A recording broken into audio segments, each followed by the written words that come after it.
August জুড়ে টানা বৃষ্টি, বন্যার শঙ্কা আর বঙ্গোপসাগরে একাধিক লঘুচাপের আভাস দিয়েছে আবহাওয়া বিশ্লেষকরা। বাংলাদেশ ওয়েদার অবজারভেশন টিম BWOTর আগস্ট মাসের পূর্বাভাসে বলা হয়েছে, চলতি মাসে দেশজুড়ে স্বাভাবিকের চেয়ে বেশি বৃষ্টিপাত হতে পারে। একই সঙ্গে বঙ্গোপসাগরে 2 থেকে 3টি মৌসুমী লঘুচাপ বা নিম্নচাপ সৃষ্টি হওয়ার সম্ভাবনা রয়েছে।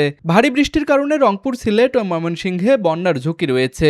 অন্যদিকে খুলনা, বরিশাল, ঢাকা ও চট্টগ্রামের নিচু এলাকায় জলাবদ্ধতার আশঙ্কাও করা যাচ্ছে। এছাড়াও পার্বত্য চট্টগ্রামে ভারী বর্ষণে পাহাড় ধসের ঝুঁকিও বাড়তে পারে।